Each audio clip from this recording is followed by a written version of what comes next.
എറണാകുളത്ത് കോളേജ് വിദ്യാർത്ഥി സ്വകാര്യ ബസ് ഇടിച്ചു മരിച്ചു. തേവര എസ് കോളേജിലെ 1ാം വർഷ ബികോം വിദ്യാർത്ഥി ഗോവിന്ദാണ് മരിച്ചത്. ടൗൺ ഹാളിന് മുന്നിൽ വെച്ച് സ്വകാര്യ ബസ് ഇടിക്കുകയായിരുന്നു. സൈഫുനിസ അലിയാറാണ് ഈ വാർത്തയുടെ വിശദാംശങ്ങളുമായി നമുക്കൊപ്പം ചേർന്നത്. സൈഫുനിസ,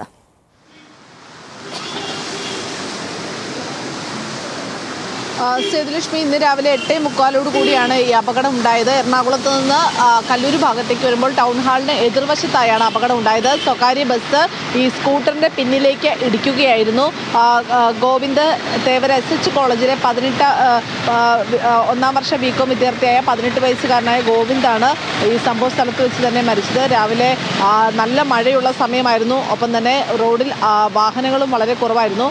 ഈ സമയത്താണ് ഈ അപകടം ഉണ്ടായത്. ഗോവിന്ദ് അപ്പോൾ തന്നെ തെറിച്ചു വീഴുകയായിരുന്നു. വീട്ടിൽ നിന്ന് ഇടപ്പള്ളിയിൽ ഈ മൃദംഗ കലാകാരൻ കൂടിയാണ് ഗോവിന്ദ്. ഇന്ന് കോളേജ് അവധിയായതുകൊണ്ട് തന്നെ ഇടപ്പള്ളിയിൽ ഒരു മൃദംഗ പരിപാടിയിൽ പങ്കെടുക്കാനായി ഇടപ്പള്ളിയിലേക്ക് പോകുമ്പോഴാണ് ഈ അപകടം ഉണ്ടായത്. പക്ഷേ എറണാകുളം ഏലൂർ റൂട്ടിലോടുന്ന നന്ദനം എന്ന് പറയുന്ന ബസ്സാണ് ഇടിച്ചത്. പക്ഷേ ഈ അപകടം ഉണ്ടായ ഉടനെ തന്നെ ബസ് ഇവിടെ നിന്ന് എടുത്തുകൊണ്ട് പോവുകയാണ്. കാരണം അധികം ആളുകളൊന്നും റോഡിൽ ഉണ്ടായിരുന്നില്ല. പക്ഷേ ഇവിടെ അടുത്തൊരു ലോട്ടറി വിൽക്കുന്ന ചേട്ടനൊക്കെ ഉണ്ട്. ആ ചേട്ടൻ ഈ വാഹനത്തിൻ്റെ നമ്പർ പോലീസിനെ അറിയിക്കുകയും അതിനുശേഷം പോലീസ് ഈ വാഹനം പിടികൂടുകയും ഒക്കെയായിരുന്നു.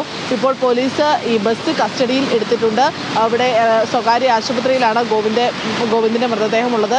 ഇൻക്വസ്റ്റ് നടപടികൾക്ക് ശേഷം അല്പസമയത്തിനകം തന്നെ കളമശ്ശേരി മെഡിക്കൽ കോളേജിലേക്ക് പോസ്റ്റ്മോർട്ടത്തിനായി മൃതദേഹം മാറ്റും. നമുക്ക് ഈ വാഹനം കണ്ടാൽ തന്നെ അറിയാം, ആകെ തകർന്ന് തരിപ്പണമായിരിക്കുന്ന ഒരു ബസ്സാണ്, സ്കൂട്ടറാണ്. ഇതിൻ്റെ മുൻവശത്ത് അത്ര വലിയ കേടുപാടുകളൊന്നും സംഭവിച്ചിട്ടില്ല. പക്ഷേ പിന്നിൽ നിന്നാണ് ഇത് ഇടിച്ചത് എന്നുള്ളത് ഈ ദൃശ്യങ്ങളിൽ തന്നെ വ്യക്തവുമാണ്. വാഹനത്തിൻ്റെ പിൻഭാഗം മുഴുവൻ തകർന്നു പോയൊരവസ്ഥയിലാണ്. ഈ അപകടത്തിൻ്റെ ആഘാതത്തിൽ ഗോവിന്ദ് റോഡിലേക്ക് തെറിച്ച് വീഴുകയായിരുന്നു.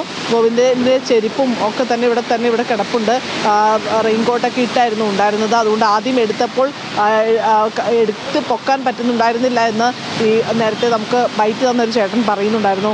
എന്തായാലും തീർച്ചയായും പറഞ്ഞ പോലെ ആ ദൃശ്യങ്ങൾ കാണുമ്പോൾ ആ ടൂ വീലറിന്റെ അവസ്ഥ കാണുമ്പോൾ തന്നെ അറിയാം അത് എന്തുമാത്രം വലിയ അപകടമാണ് ഉണ്ടായത് എന്ന്. ഒരു കുട്ടിയുടെ ജീവൻ കൂടി നഷ്ടപ്പെട്ട അപകടമാണ്. വിവരങ്ങൾ നൽകുകയായിരുന്നു കൊച്ചിയിൽ നിന്ന് സൈഫുനിസ അലിയാർ.